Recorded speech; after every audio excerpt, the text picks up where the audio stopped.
Hello, everyone. Welcome to our reading today. We are using the Akashic Tarot guidebook with our reading.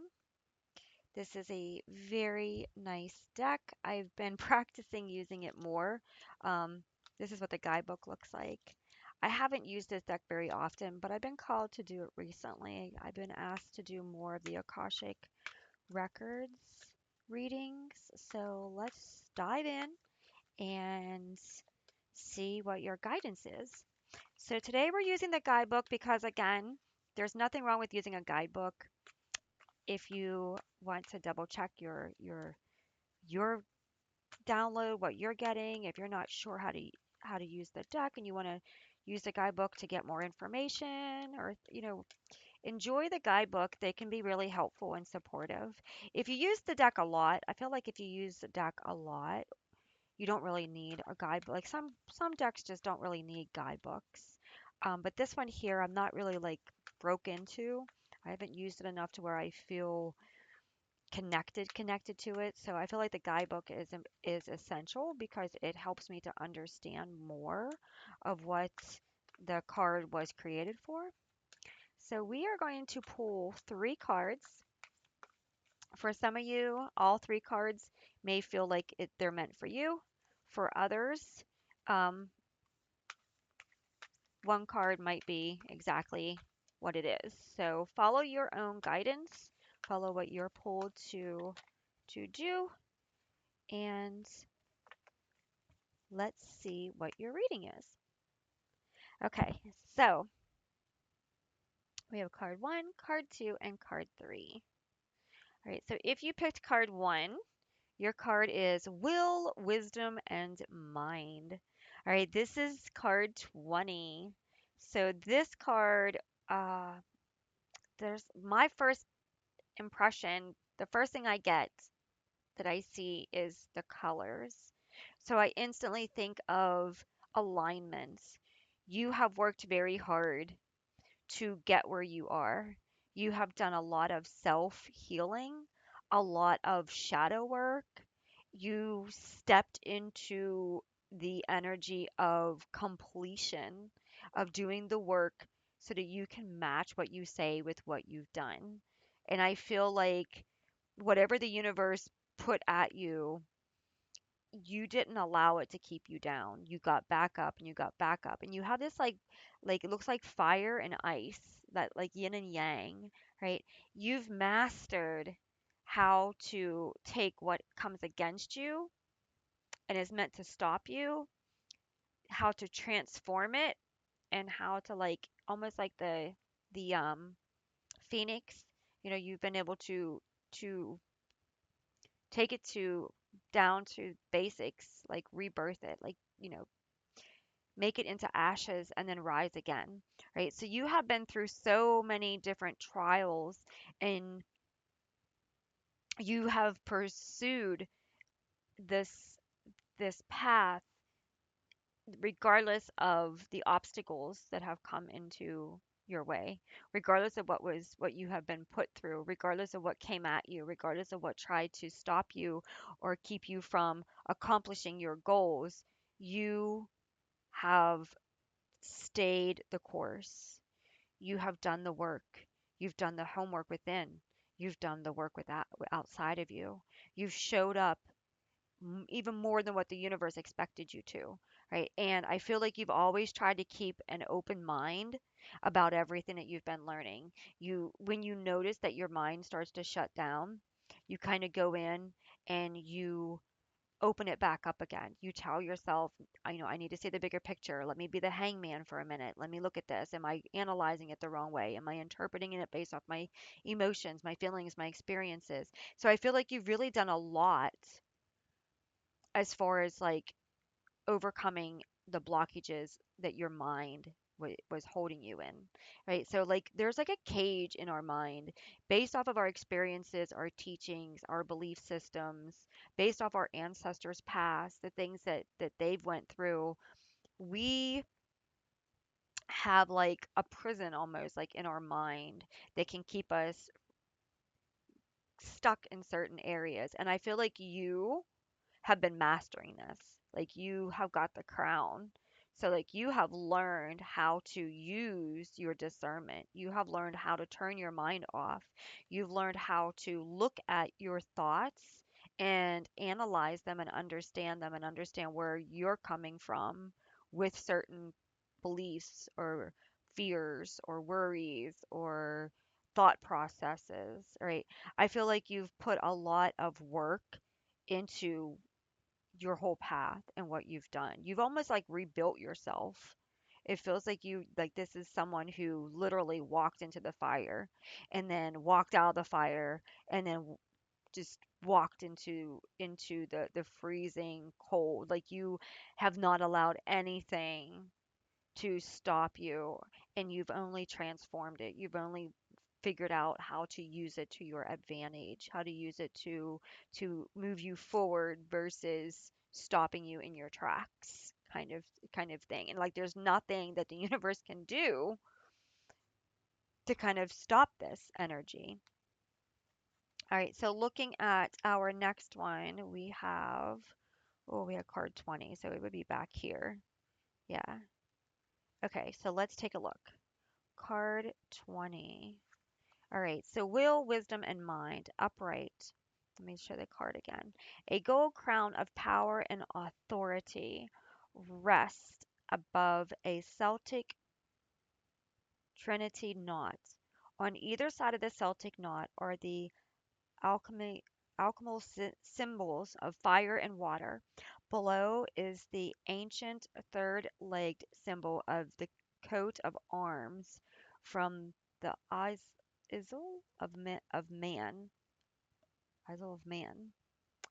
This card brings with it a time of enormous power, balance, and expression. The first three rays, or the energies of the divine, move within you equally. Power and will, love and wisdom and intellect or mind.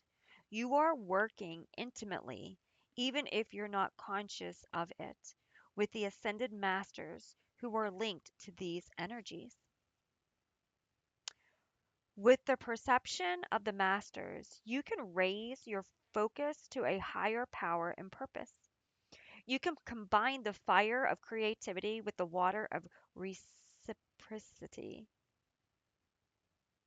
receptivity in order to make your contribution to the world, sorry. With the gold crown raised high, you're likely to find yourself in a significant position of authority and influence at this particular time. It is likely to be a phase of great activity, but you can handle it. With these powers in play, you're able to discipline yourself to bring together the mediation, creativity, rest, and action required. Take advantage of this time and use these powers well. They are nothing less than a divine force moving through you so you can manifest their power in the world. Okay, so you're working with the universe. You're working on a divine mission. You're here for a deep purpose because the universe is like as above, so below, as within, so without. The universe is working through you, with you. So you're not just doing the work, but you're doing the work basically as part of the creator, the universe, in the physical form. Okay, so your Akashic force says the power, heart, and mind of God dwell within you. Close your eyes and feel these divine forces. Your energy grows, your heart overflows with love, and your mind is as bounteous as the sky. Your self expands. Feel yourself expand to limitlessness. There is no ending to what you can do when you are working from the heart. Wow, that's a powerful card. If you picked card one, that's a really powerful card. Um, Much love and support and blessings to you. And I feel like this is for anybody too. We can all be on this path, even if you're just doing a smaller portion. Every portion matters. You know what I mean? Like I always teach my children, never look down on the person that works at like at like a convenience store, for example. Like if I stop to get gas and I need to run into the store to get a gallon of milk or whatever, if that person wasn't there, then how would I get what I needed to get too? Like every person plays an important role. There's no such thing as um, a a job that doesn't support others. Like every job helps to support others. Okay, so never think that because you're not a I don't know, not a mayor or a government official or something that you don't matter because you do. Like everything. So if you are doing this, you're still wearing the crown even if it's just a simple thing that you're doing. Like there's many different ways that the universe can use us in whether it's big or small, right? Many different ways. So don't ever feel like you're not doing a good enough job in your life and that's not true because everything you do, it all matters to the universe. It's all part of the bigger picture. Okay. Card two. Oh, we just had this in a previous reading that I did. Um, this card comes out a lot.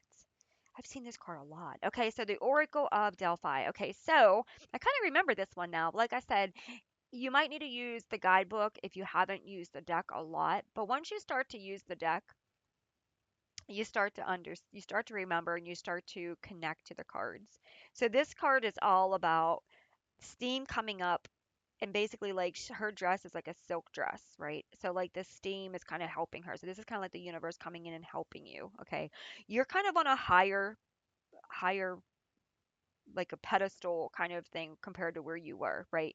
Now she has a beautiful dress on. So she's sitting over top of this steam and the steam is coming up and it is helping to unwrinkle everything, okay?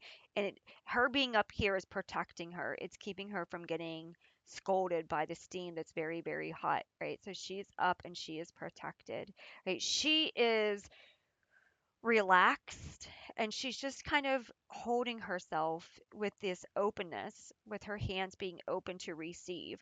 Now over here is a priest who is kind of like observing her and he's watching her and he's watching how she's moving, her gracefulness, right? He's watching um her alignment, I should say. It feels like alignment, like she's very aligned in the chair, like she has a beautiful alignment. And like so he's waiting to hear what she has to say. He's waiting to put his thoughts into words, right? He's got a scroll here, so he's going to be putting things into like word form. Okay. And then you got this fire energy coming in to bring light upon the darkness, to rebirth like what had turned into ashes, right? You got like that, it's almost like that phoenix kind of style energy that I feel comes in here with the fire. It's like this, like burn it down so it can build back up again, right? There's this like standing up. The fire energy has this like inside of you, the fire energy propels you to move forward. It reminds you of your importance. It gives you the strength to say, this is what I want to say, or this is how I want to feel, or this is what I want to do, right? And this card is one, which means you are independent. You're an independent person. You are not afraid to voice your opinion and to speak out and to be your own person. So looking at this one here, if I remember that card right, I think it has to do with perception and interpretation, I think. So let's take a look. Card one, it would be back here. Yeah, right here. Boop. Okay.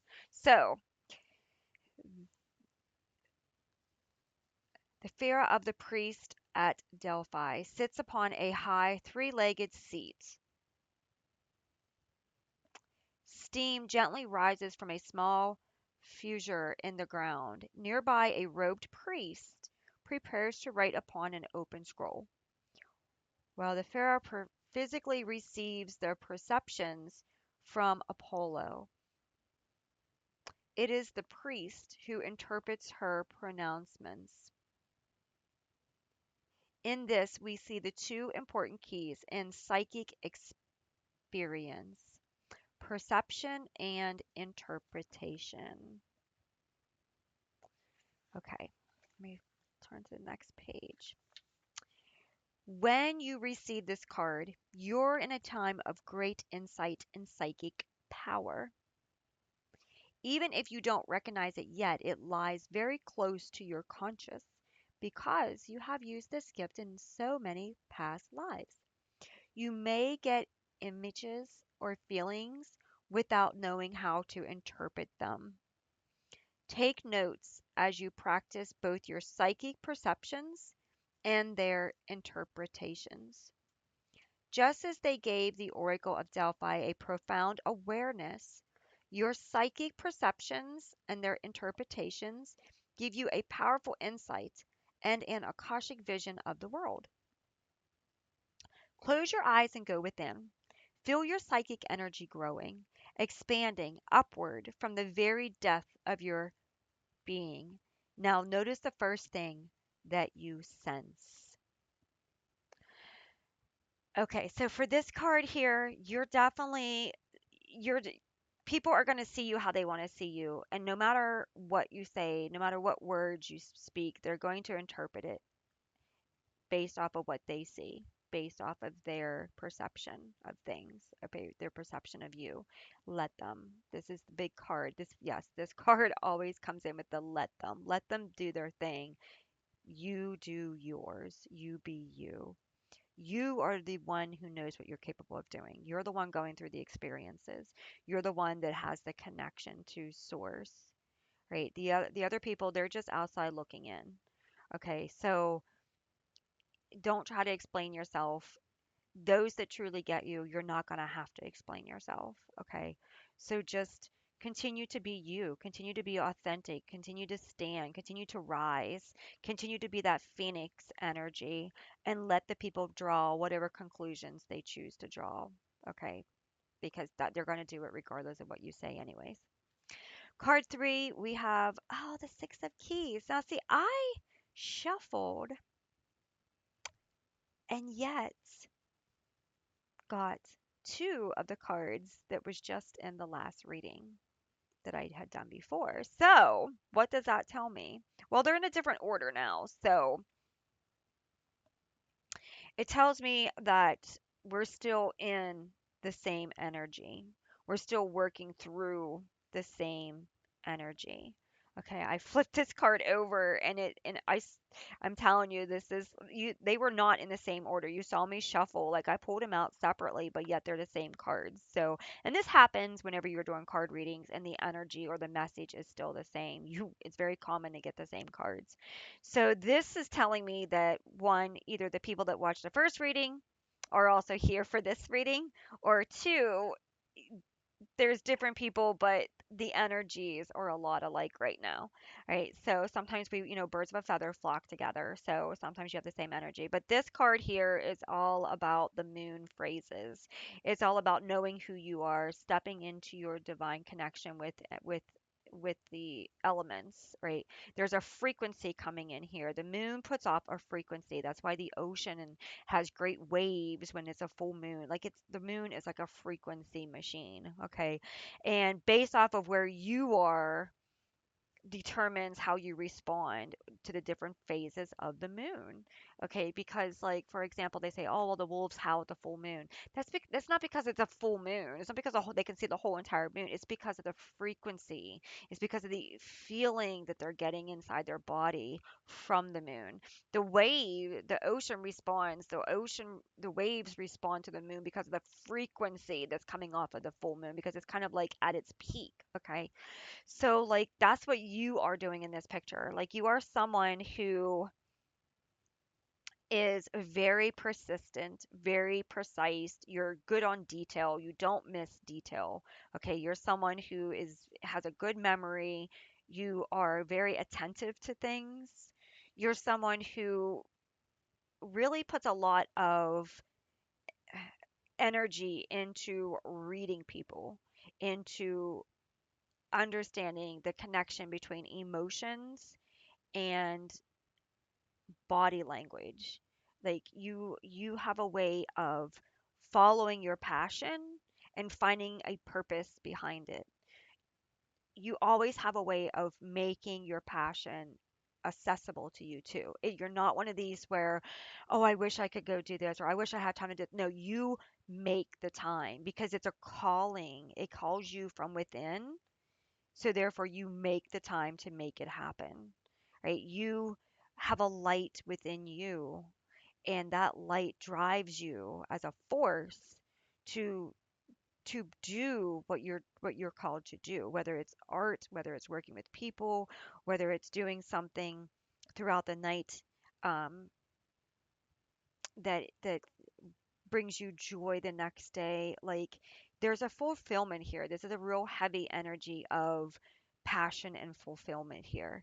Okay, and you have a deep purpose in this card. I don't quite remember the meaning of that card. So let's take a look at Six of Keys. Six of Keys. Where's the keys? I forget. In the middle, I think.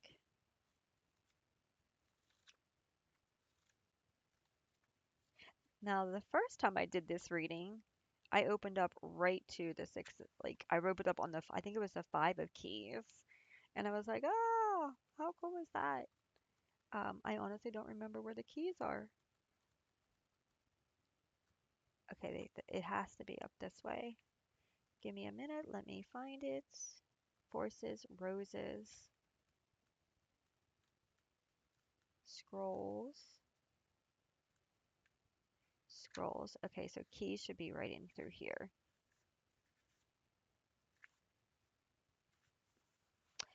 Okay, so let's take a look. I still didn't find it. There we are. All right, Six of Keys. A man works diligently, sculpturing a bust in his workroom. Behind him is a large window that overlooks the scrolling hills of a harbor city. The moon in the sky points left, growing to full. It's called the increscent moon.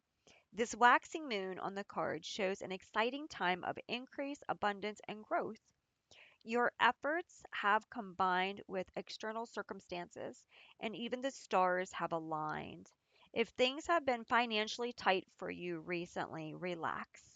This is a great opportunity for increase and fulfillment.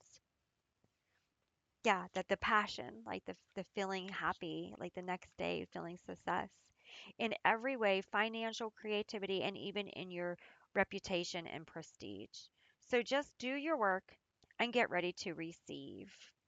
The Akashic Force says, close your eyes and tap into the increscent moon's power. Feel the flow of energy, reciprocity, receptivity, and opportunity swell within you. Know that you can bring this force to whatever you wish to increase. How would you like to direct this energy now? Okay, so how amazing. I cannot believe like I shuffled and yet here we are with the same cards. If you watched the first Akashic Tarot reading and you're watching this one, let me know what you think about the double cards. I would love to have your input on what you think about the cards. They're not in the same order, but they are the two same cards and they didn't come out together. So that is really cool. And it's not the same timing and everything. So like it's just really that's really interesting to see. So I hope this has helped you. Again, the Akashic Tarot guidebook, and I hope that you enjoyed your reading. Have a great day. Bye.